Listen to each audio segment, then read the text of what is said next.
3, chapter 4, text number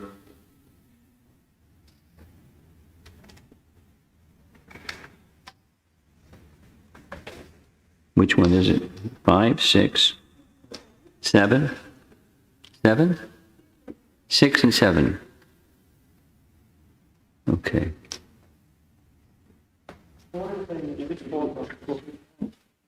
4? 4 and 5. 5 has no purport. Let's go to text 7. Let's go to text 6. Those of you that have handheld devices, and you know how to use them, you can look up 3.4.6, and we'll discuss 4, 5, and 6. Very short purports here. Text 6. Ready? Om Namo Bhagavate Vasudevaya. Om Namo Bhagavate Vasudevaya. Om Namo Bhagavate Vasudevaya. Adraksham ekam asinam Vichinvan dayatam patim Shri Niketam Sarasvatyam Kritaketam Aketanam Adraksham ekam asinam Vichinvan dayatam patim Sriniketam sarvasvatyam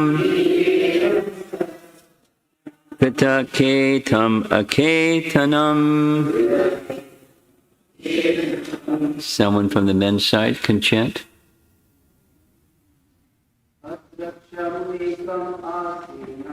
Adraksham ekam asinam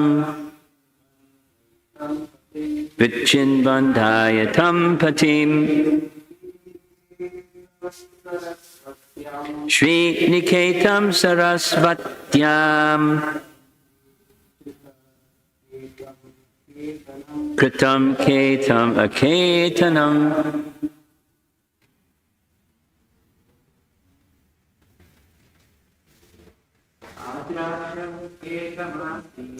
Adraksham ekam asinam Vichinvan dayatam patim Shri Niketam sarasvatyam Kritaketam. Ladies? Adraksham ekam asinam Vichinvan dayatam patim Shri Niketam sarvasvatyam Kritaketam aketanam.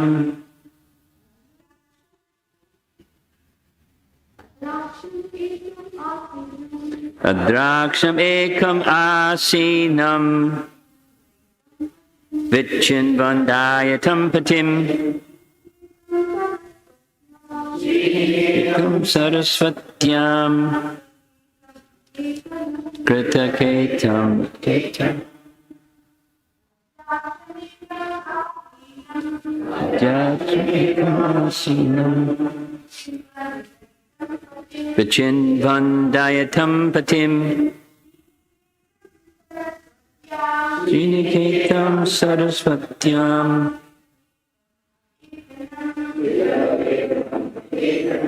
Adraksham.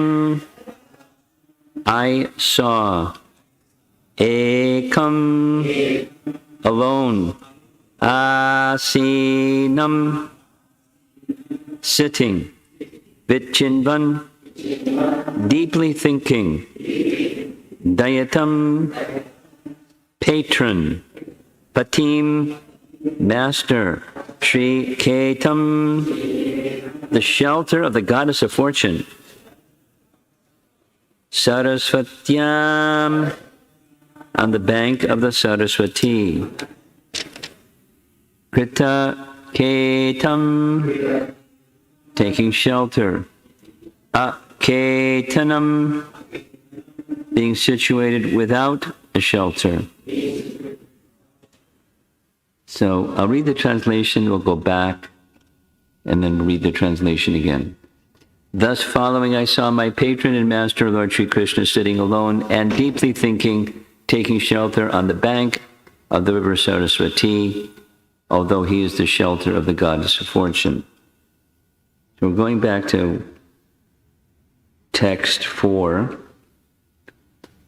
and then we'll go forward to 6 again. Translation for text 4. The Lord is the vanquisher of the distresses of one who is surrendered unto him. Thus, he who desired to destroy his family told me previously to go to Badrikashram. Purport. While at Dwarka, Uddhava was warned to avoid the distresses which were to follow the disappearance of the Lord and the destruction of the other dynasty. He was advised to proceed to Badrikashram because there he could associate with the devotees of Narayana, and in their association of devotional service he could increase his eagerness for chanting, hearing, knowledge, and detachment. Translation for text 5. Yet, in spite of my knowing his desire to destroy the dynasty, O Arindama Vidura, I followed him because it was impossible for me to bear separation from the lotus feet of the Master. And the translation for this verse. Thus following, I saw my patron and master, Lord Sri Krishna, sitting alone and deeply thinking, taking shelter on the bank of the river Saraswati, although he is the shelter of the goddess of fortune. Purport. Those who are in the renounced order of life often take shelter underneath a tree.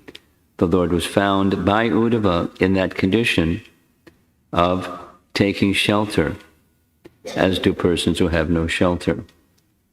Because he is the proprietor of everything, everywhere is his shelter, and everywhere is under his shelter.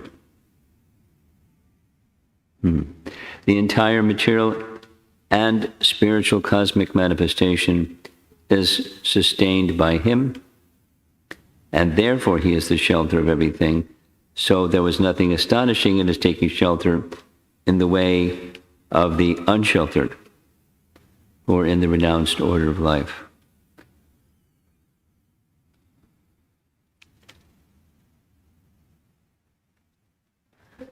Om Jnana Timirandasya Kananjana Salakaya Chakshun Meditam Jena Tasmai Shri Gurave Namaha. Sri Chaitanya Mano Bhistam Stapitam Yena Bhutale Swayam Rupa Gadamayam Dadati Swapadantikam Sri Krishna Chaitanya Prabhu Nityananda Sri Advaita Gadadhar Shivasari Gaura Bhakta Vrinda. Hare Krishna, Krishna Krishna, Hare Hare, Hare Rama, Rama Rama, Hare Hare.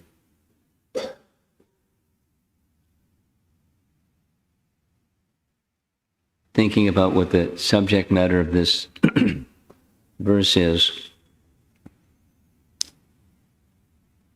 on the one hand, but on the other hand, on the one hand, it's like whiplash. We just had deity welcoming, and this morning is Krishna's departing. And on the other hand, according to our founder Acharya, the appearance and disappearance of the Lord are the same. Disappearance and disappearance of the Lord's devotee is the same. So those are contradictions, yes? They're not the same, because otherwise we wouldn't have different terminologies. However, the sameness has to do with the transcendentalness of the Supreme Lord. How's that?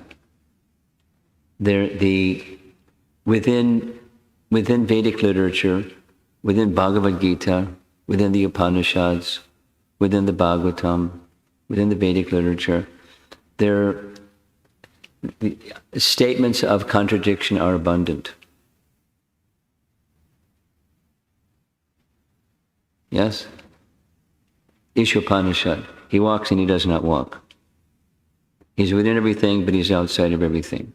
He's very near and he's very far away as well. Contradiction. Bhagavad Gita, chapter 9. Everything is within me, but behold, everything is not within me. Behold my mystic power.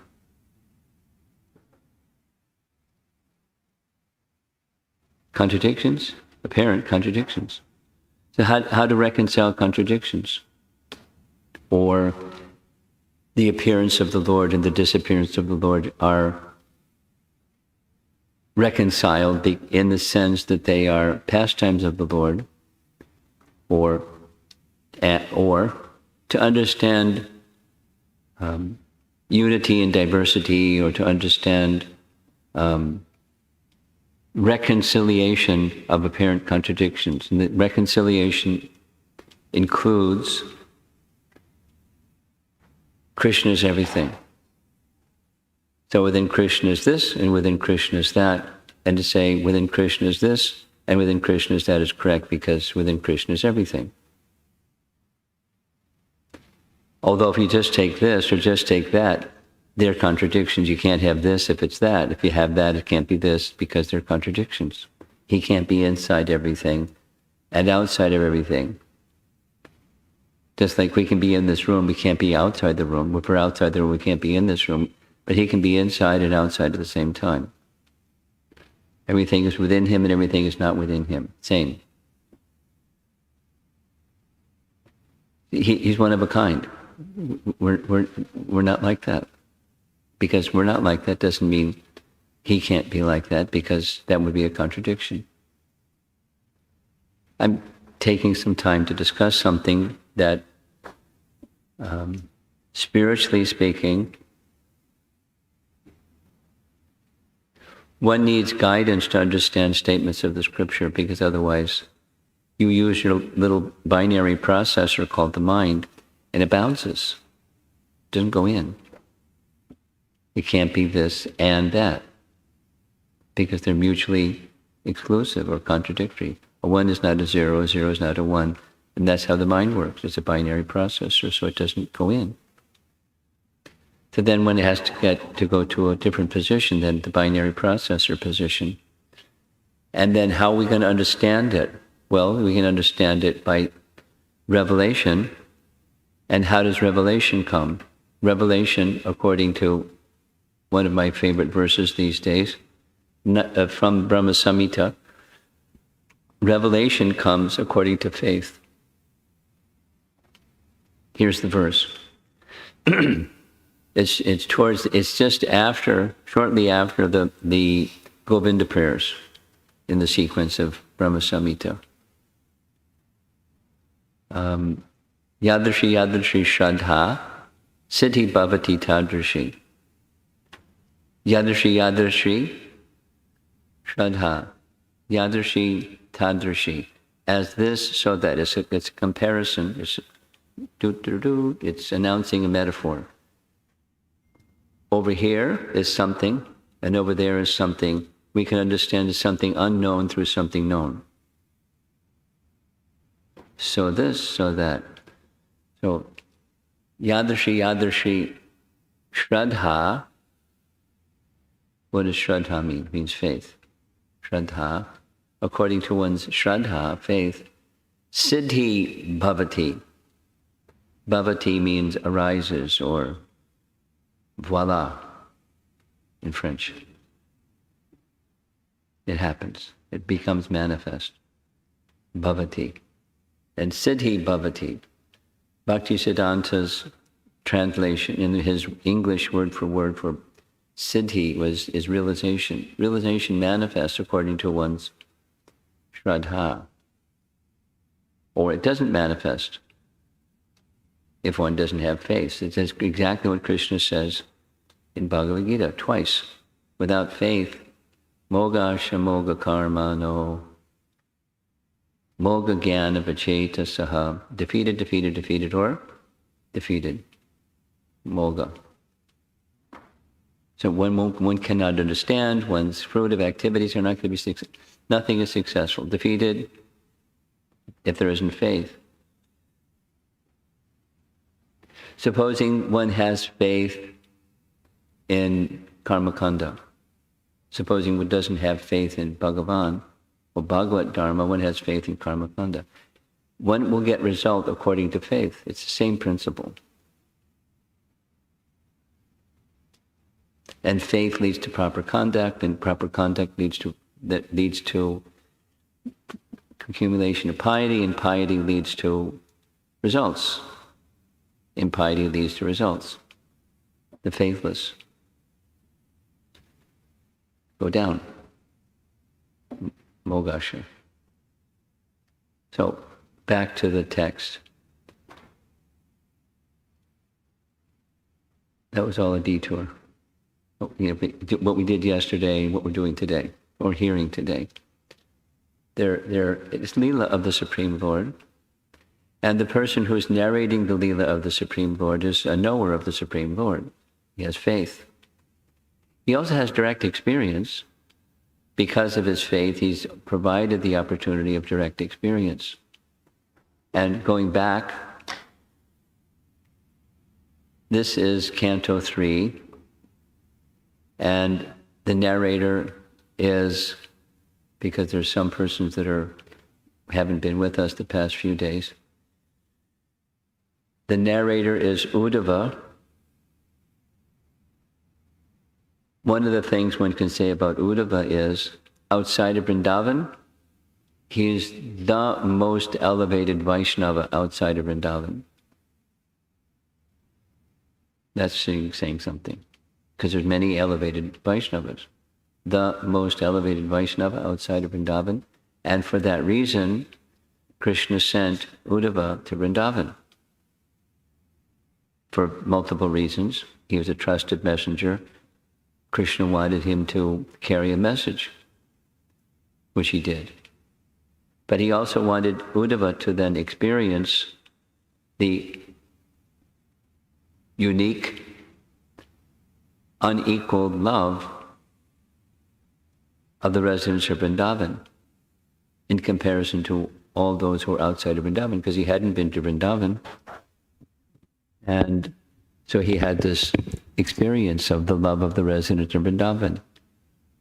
And he aspired, as we're encouraged by Rupa Goswami's teachings, to aspire for that. It's called Raga Marg, or Raga Nuga Bhakti. It's right in Rupa Goswami's teachings, but aspire for that love, and there's procedures, etc., described in Bhakti Rasamrita Sindhu.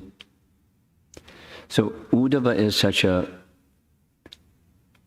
ragatmika bhakta, or raga bhakta. And he knows Krishna. How does he know Krishna? By revelation. What's his qualification? Faith, unparalleled, unequaled kind of faith, and thus realization of Krishna. So I spent a fair amount of time, I took some guidance from a very learned godbrother to sort out the sequence of events, because I got confused. So I'll share with you a sketch of the sequence of events for Uddhava and Uddhava's exchanges with Krishna.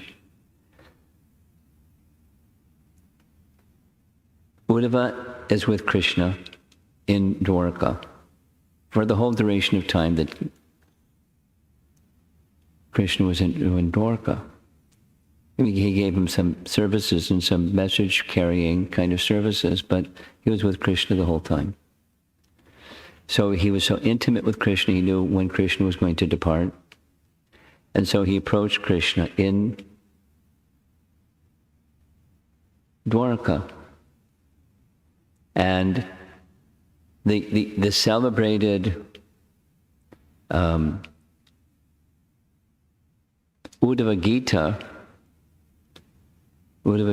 everyone's nodding. Anyone's like, you all know what Uddhava Gita is. You know what Uddhava Gita is? You know what Bhagavad Gita is, right? Krishna speaks to Arjuna. So Krishna also speaks to Uddhava. It's found in the 11th canto, Srimad Bhagavatam, 11th canto. And it's Krishna speaking to Uddhava. But instead of Bhagavad Gita, it's Uddhava Gita.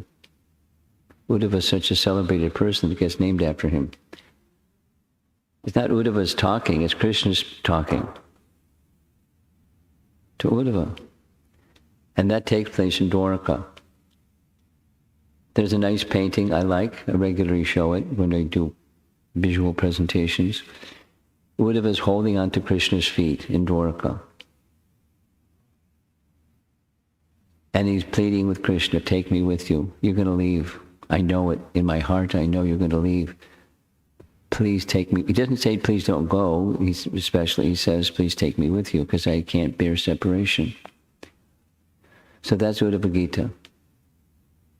And at the end of Uddhava Gita, what we just heard is Krishna said, before it happened, I'm going to wind up my pastimes. You were right. And when I wind up my pastimes, all the members of the Yadu dynasty are also going to be taken back to where they came from. There's two places from which they came. The spiritual world, and some were demigods who took birth to assist Krishna's pastimes. So I'm going to send them all back, and it's going to be heartbreaking. And I don't want you to be here to experience that. I want you to be able to sustain your Krishna bhakti. So he gave him an instruction, go to Badrik Ashram. And there you'll find the devotees of Narayana Rishi, and take their association. You can cultivate your bhakti continuing in Badrik Ashram and their association. That there's another explanation that's given, that Krishna also indicated to Uddhava that I came in this world to give my association to many. I never made it to Badrik Ashram. So you go on my behalf, you deliver my messages to them, because I just spoke Uddhava Gita. So you can pass it on. Do book distribution in Badrik Ashram through sound. So he left. But he couldn't bear it. So he came back. He never made it. I mean, he eventually made it, but he didn't make it. He came back. This is the sequence. And when he came back, he saw what's described here. On the bank of the river Saraswati. And it's in this situation, maybe you've seen the painting. The painting is Krishna is leaning against a young banyan tree with four-armed form. And there's Uddhava with his palms folded and off at a little bit of a distance. There's who?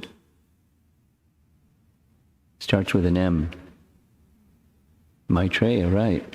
Maitreya just happened to come along the right place at the right time and hear Krishna's parting instructions to Uddhava.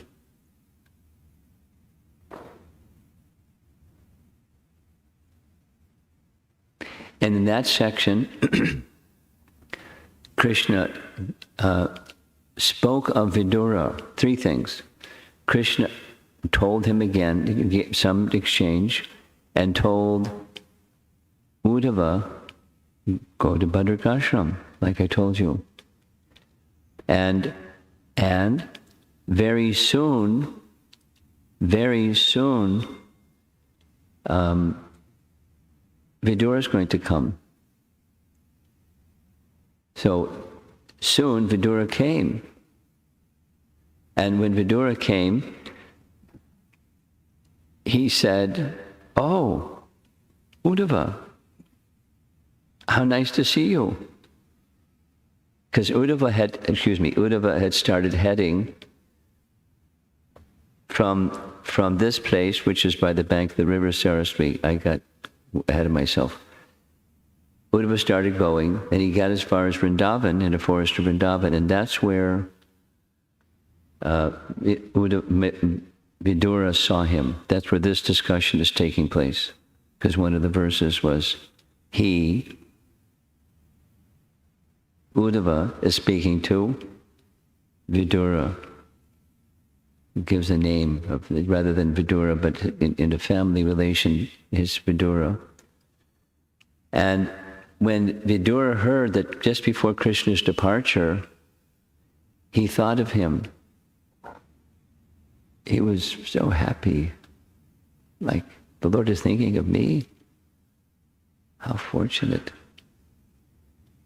And then after some exchange that's going on in these chapters with Vidura, Vidura said to Vidura, Uddhava said to Vidura, you're asking further questions. Two things. I have a service. I have to go to Badrik Ashram. And very nearby here is Maitreya, so go to Maitreya and have discussions with Maitreya, because he's elder to me, and Vedic culture says, sometimes it's not observed, but it should be, those who are elder and vastly learned, like Maitreya, the deference is given to them. Even one may have qualification X, Y, Z. Culture is the elder, learned person is to be honored. It's just, without that, it's we don't have Vedic culture, we have something else.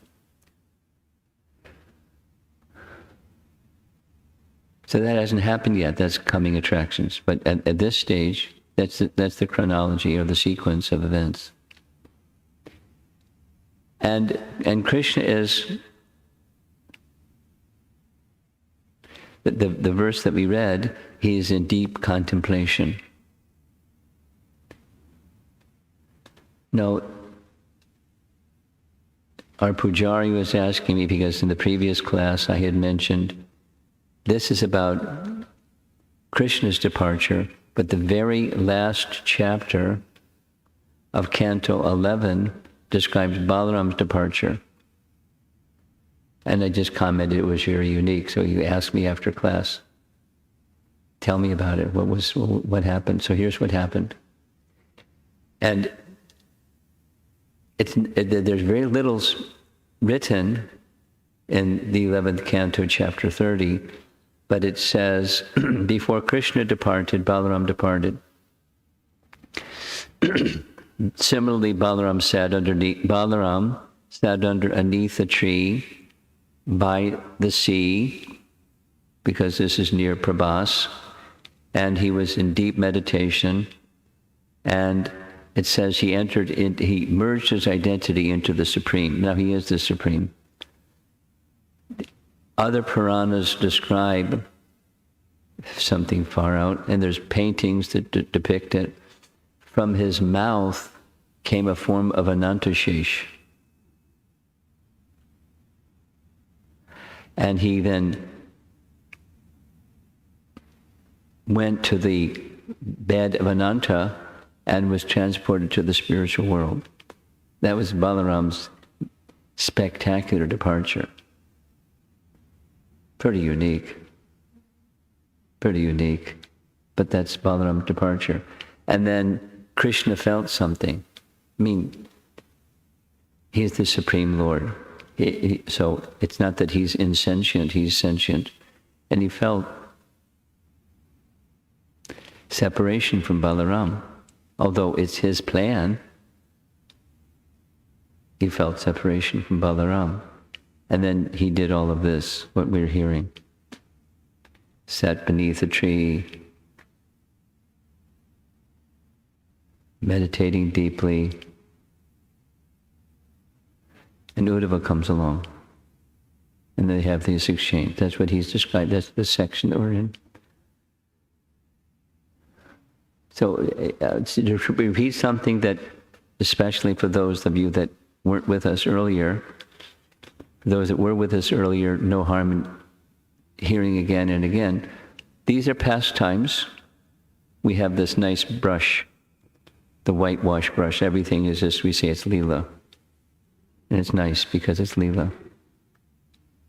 But it's not just whitewash, it's lila. It's a pastime of the Supreme Lord. And how are pastimes of the Supreme Lord enacted? That's a good question. They're enacted through the agency of his potencies. Oh? What's the relationship between Krishna and his Lila Shakti? Lila Shakti is one of the sub-potencies of his internal potency, or Swarup Shakti. And Krishna just desires, and his Shaktis know exactly what he wants, and they do exactly what he wants. He doesn't have to do anything. He just desires. And then everything happens. That's for those who are in contact with the internal potency. That's a very special position, to be in contact with the internal potency. Because when one is in contact with the internal potency, Krishna's in charge, or Krishna's internal potency is in charge. Supposing one doesn't have that shelter, well, some persons think wrongly that they're independent, but there's no such thing. I'll say it again. I'll say it the other way. There's no such thing as being independent. So someone may think I'm independent. 4th of July in America is the Declaration of Independence. Sorry, Charlie. That's called Maya. You're not independent. But so independent of the British, all right, but not independent.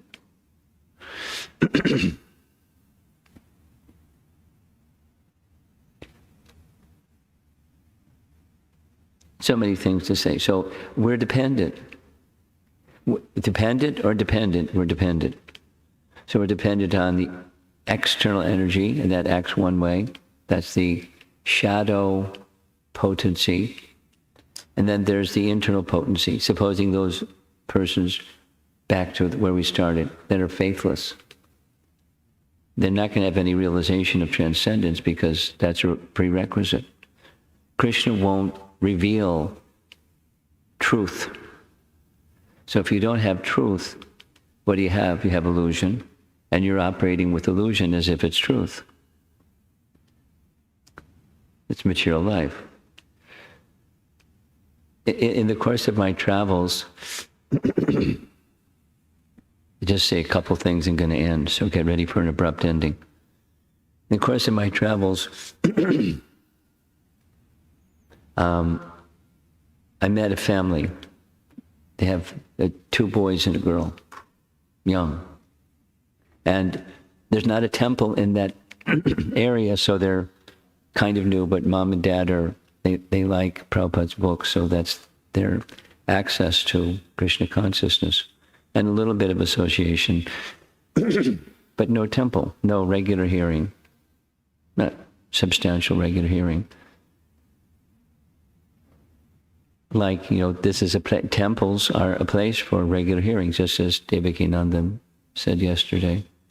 It's a place where there's deities, and it's a place where there's regular hearing, prasadam. So, first evening, their elder of their children is Mr. Philosopher. And the topic, just sharing, but it's tangential, but it's on the topic. The topic was at RIT, Rochester Institute of Technology, and the topic was search for happiness.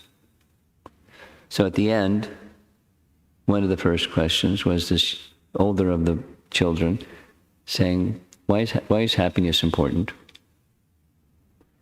His parents explained later, he's a philosopher. He wasn't just being smart. He wanted a philosophical answer of why happiness is important. So I explained something, and he stopped coming to the rest of the classes because his antenna didn't read it was a good answer. But the other children were coming to the other programs. And at the end of one of the programs, it was a public hall, big hall, place where they rent out, the YMCA rents out, and all across, just like as big as that wall over there, body, mind, spirit. So they rent the hall to people that do yoga and whatever else they do in their room. So at the end of this additional class, his younger brother came and asked the question. It's a faith question. He asked the question, why is it important to all this talk about the Supreme? Why not just get on with life? And I said, this sounds like his older brother is programming his younger brother. This isn't important. Talk about the Supreme is not important. Just get on with life. Just get on with life. Both those questions stuck with me because, they're in one sense they're good questions. And by reading Prabhupada's books and hearing Prabhupada speak, he addressed these questions again and again and again and again because it's important. That is to say, even people who are pious, what's the purpose? Why is the Supreme important and devotional service to the Supreme important? Why is it important? Like, what's reality as opposed to illusion? What's the internal potency as opposed to the external potency? Because the external potency doesn't see reality. The external potency sees the reality that's covered. So they see the covering. And that's it. That's it. And modern education, sorry to say, and modern culture is, although purportedly, to at least in many places, to many people, it's theistic. It's not really theistic. Because theistic means something else. Taking shelter of the internal potency and serving and then getting some realizations based upon the faith and the extension of the internal potency. So the Bhagavatam is giving us all of that. And so we're like being introduced to Srimad Bhagavatam by the grace of our founder Acharya, and not only us, but the world. And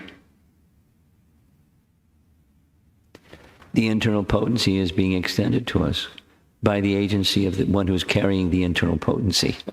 Because Bhakti Devi is Radharani's expansion. I'll say it again. Bhakti Devi is an expansion of Srimati Radharani. So when we engage in bhakti, to the degree that that's what we're understanding, what we're doing, even if we don't understand what we're doing, we're getting touched by the internal potency, which gives us like an electric charge or spiritual charge to understand what we've forgotten, to remember what we've forgotten.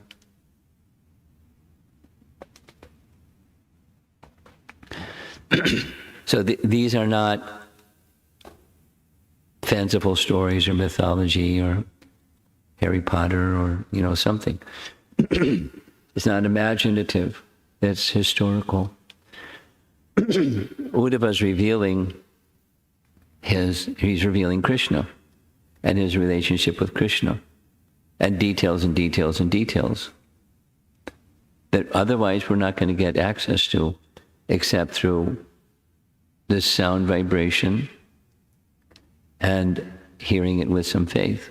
And then something moves inside the heart, that is the cleansing of the heart and the awakening of what we've forgotten. It's a gradual process, has a lot to do with the regularity with which we do those things, and it also has a lot to do with the faith that we're carrying and the association that we have. daily, regularly. So there are many factors. But our founder Acharya very much wanted the world to receive this message, Srimad Bhagavatam, and message of transcendence, so that people could become happy instead of bound in the cycle of birth and death and not even knowing that it's unhappiness, although that's abundant.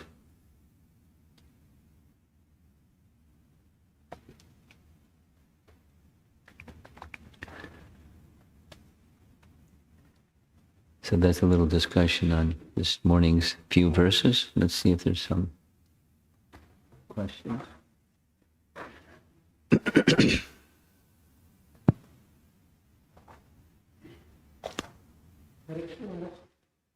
Thank you very much for a wonderful class.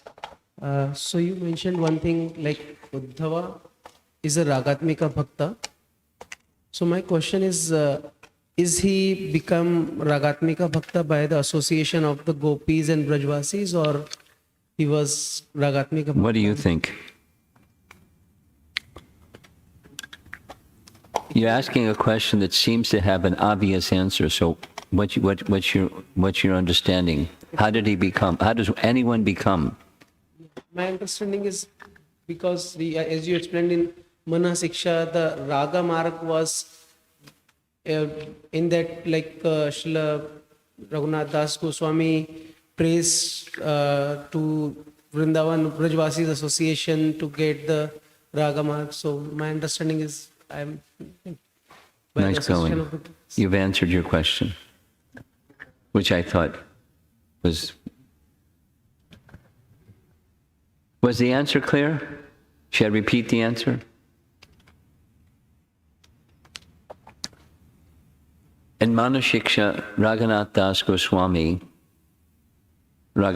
Goswami describes Ragamarg. And one of the ways, an essential way for Ragamarg to commence and unfold is the association like Uddhava received. It doesn't have to make a visit to Vrindavan and meet the gopis, but it's by sound, by associating the sound vibration of one who has that kind of love that becomes awakened. The possibility is for it to become awakened. And that's how it happened for Uddhava. He was attached to Krishna, and Krishna wanted him to experience the spontaneous love of the residents of Vrindavan, and so he received it, and he's now living in that realm of spontaneous love of the residents of Vrindavan. Although his residence was outside of Vrindavan, and his service to Krishna was largely outside of Vrindavan, but he had that kind of love. Yes? Yeah, Hare Krishna, Maharaj. Thank you for the class, Maharaj. So Maharaj, my question is similar to Bhagavad Gita, there is Uddhava Gita. Speak slowly. Similar to Bhagavad Gita, there is a Uddhava Gita, and I heard that in Uddhava Gita has some other names like Hamsa Gita. So what is the significance of that name, Hamsa Gita? Hamsa Gita, I don't know. I can guess, but I've not heard the term. I never heard this reference before. One of the names of the personality of Godhead is Hamsa Avatar. And one of the functions of Hamsa Avatar is giving transcendental knowledge to Lord Brahma. So I've never heard Bhagavad Gita described as Hansa Gita, so I don't know the connection. I do know something about Hamsa Avatar. So I don't know how the two fit together, because I've never heard this before. So I would suggest you go to the persons who use that term and ask them that question. Where do you get this term, Hamsa Gita?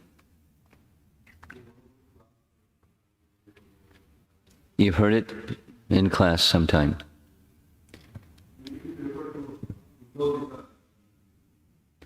Bhagavad Gita as Hamsa Gita. Uddhava Gita as Hamsa Gita. I've not heard that either.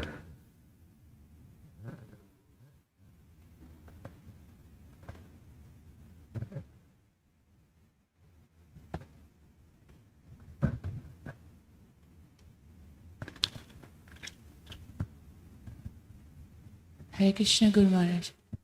I just want to share some appreciation for. Just wanted to share some appreciation for the message that you have been actually repeating for even your last visit on this speculation about the inconceivability of the Lord. Preparation for? Speculation. I can't hear.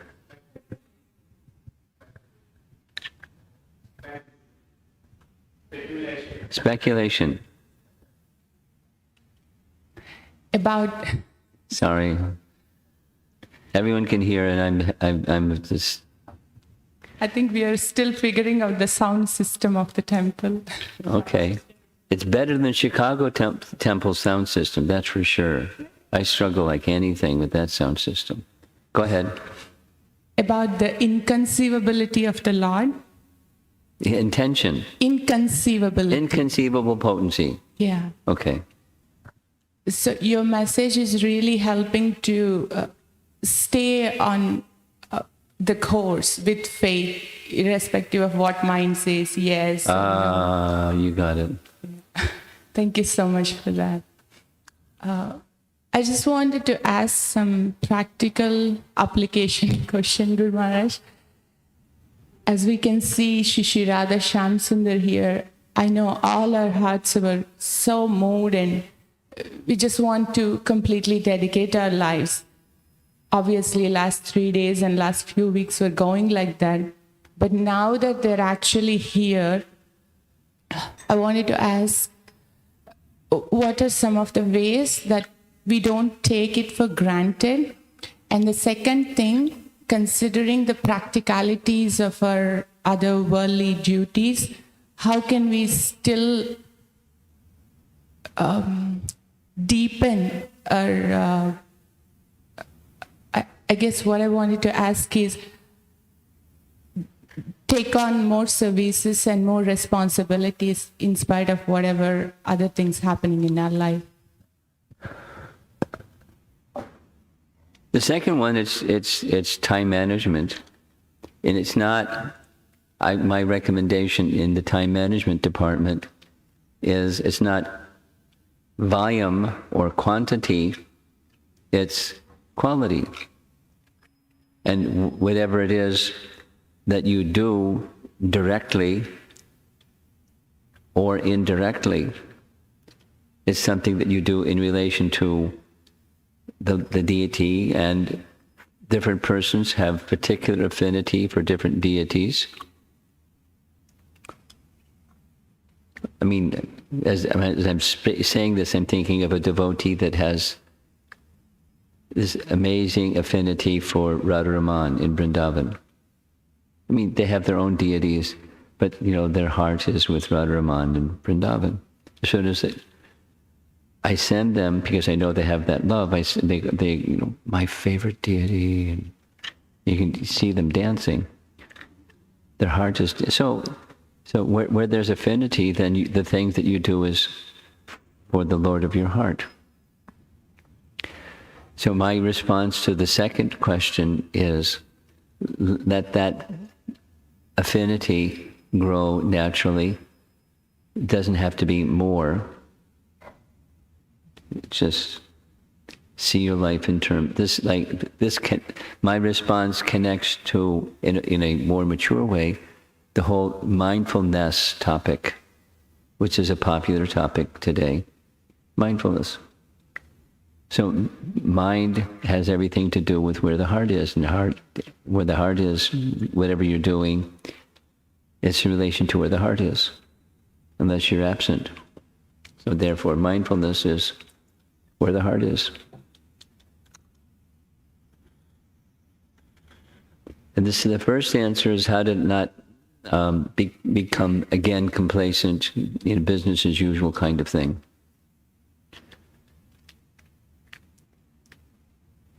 Material conditioning is like that. As long as you're materially conditioned, it'll be like that. There's going to be ups and downs. The Anushtita Bhakti sine curve, there's going to be ups and downs. So how to get beyond the Anushtita Bhakti is to come to the stage of Nishtha. And even in the stage of, just listening to Prabhupada describing it in a class in Hawaii this morning, 1975, 74, Prabhupada was saying, mode of goodness is where the modes of ignorance and passion are diminished to the extent that the stage of steadiness is there. Is the mode of goodness is an indication that the stage of steadiness is there.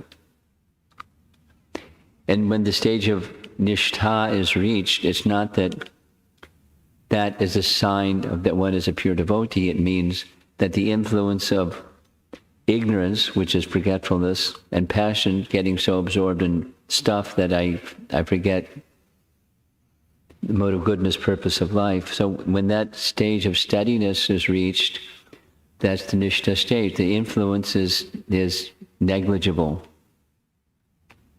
So how to get to that stage, which is another way of asking what your question is.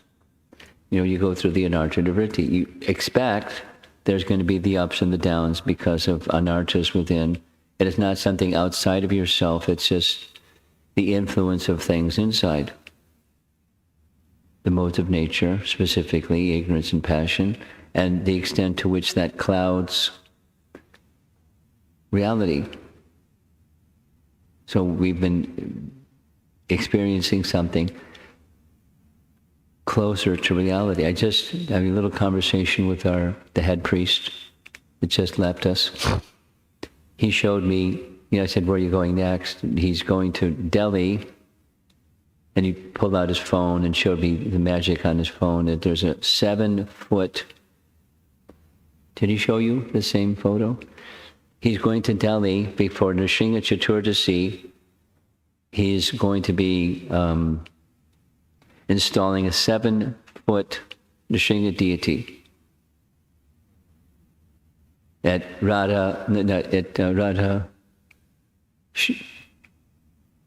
Parthasarathi temple in Delhi. 7-foot deity and a small pralad. Then he just volunteered, what it's like, doing what having the service that he has.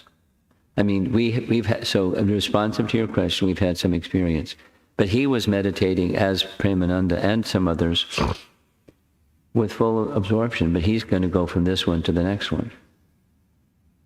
And he described, leading up to it, there's absorption. While it's going on, there's total absorption. It's just the deity that I'm installing and trying to be the proper transmitter of not only the mantras, but, the installation, the pran pratishtha. The life is now, and as they said, it's now in our hands. So, and then now he's going to go to the next one. He said, so now he's already meditating on the next one. So what's next for you? Which is what your second question was. So it's the steadiness as opposed to the sine curve phenomena is when the anarthas are gone. So the next meditation and absorption. It doesn't mean it has to be something else, but whatever feeling cleansed by the experience, wanting to not lose that experience or have it fade, know it's going to fade, because the modes of nature and the anarthas in the heart is going to cause it to be not the same. So how do I get purity? Absorption. And implementate, because as you said, it's a practical application question.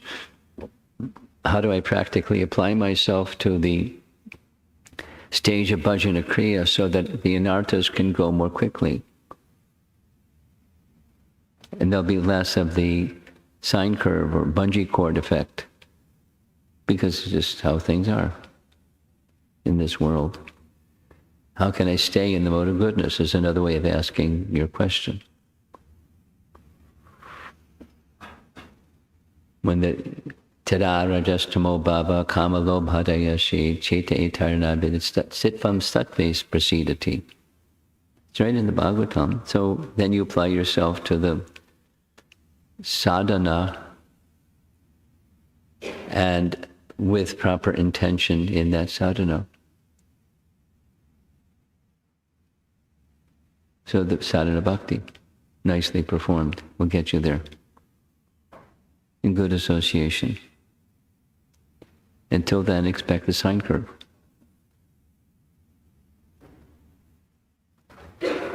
Okay.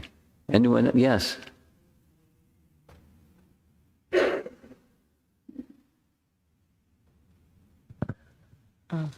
I just wanted to, I was thinking about Probably lots of things.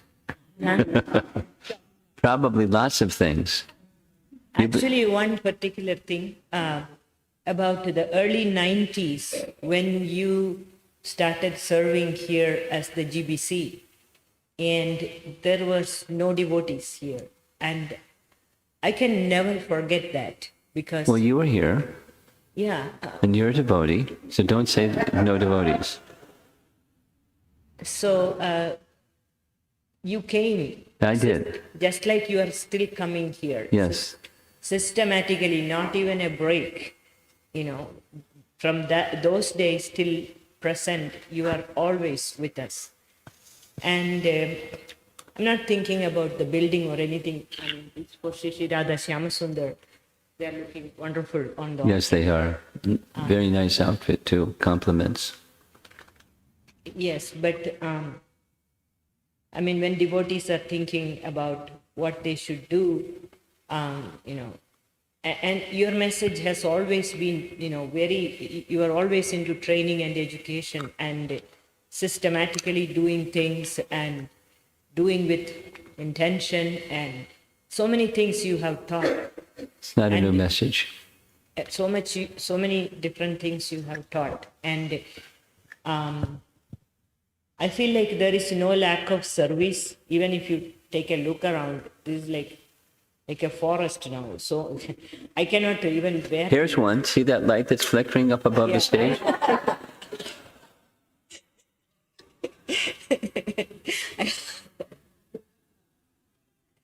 Look around. There's So- always some service.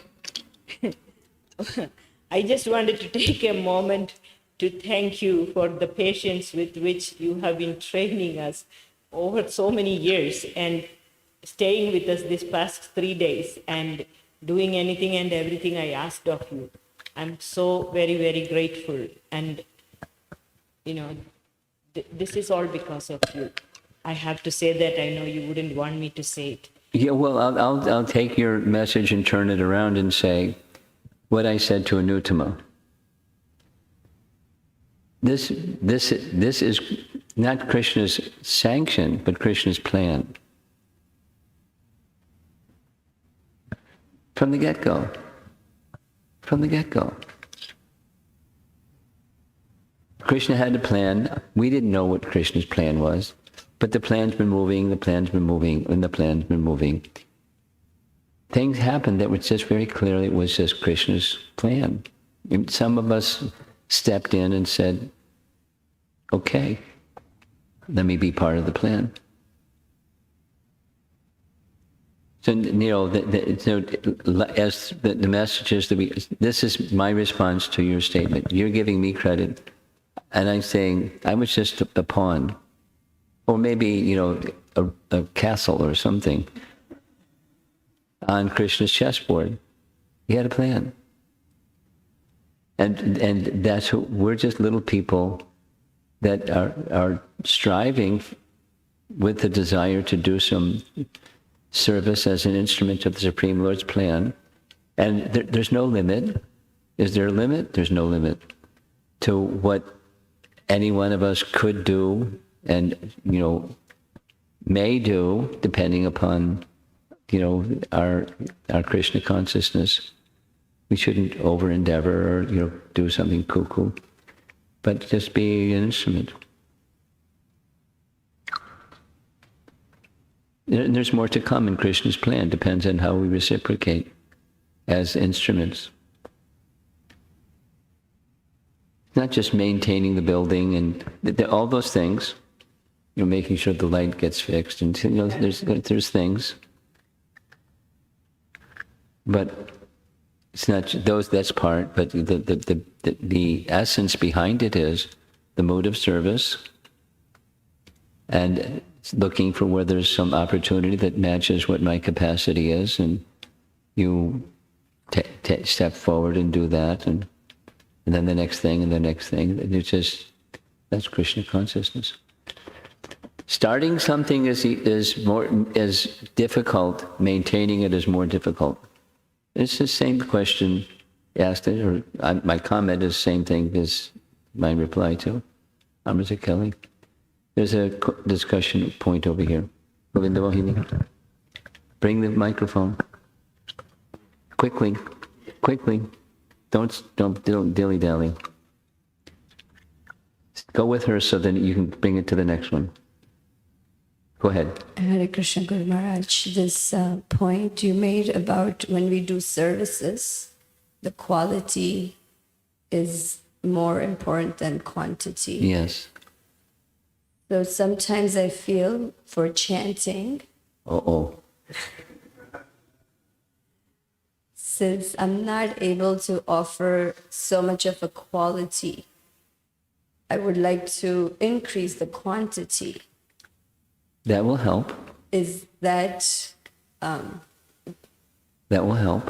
So for chanting, does the same rule apply? Like focus Yes. on quality, but if you're not... Well, it's not... let me edit your question.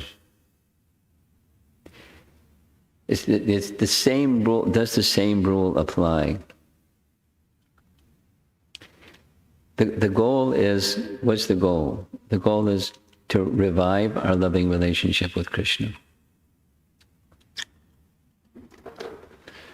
So whatever enhances or strengthens our loving relationship with Krishna, that's good. That's something that we say yes to as far as we can, within our capacity. So qualitative can be enhanced by quantitative. It's just like your son. I was told your son is chanting 32 rounds a day, or at least was when he was in, the brahmacharya ashram with Uttama Shloka, chanting 32 rounds. So how qualitative were those 32 rounds? Who can say? But, it's part of what may help quantitative may help.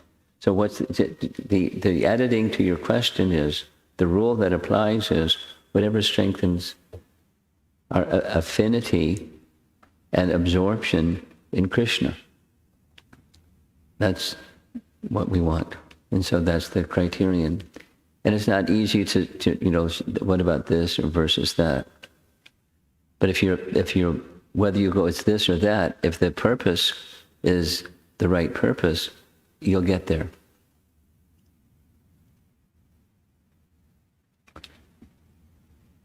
And we have some minimum standards given to us by our founder Acharya, and we're just following our founder Acharya as far as the minimum standards specific to initiation.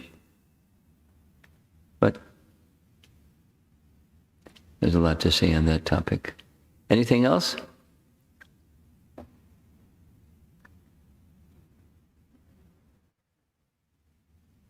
Someone raised their hand? Who raised their hand? Nobody. Okay. Anything online? No. Srila Prabhupada ki?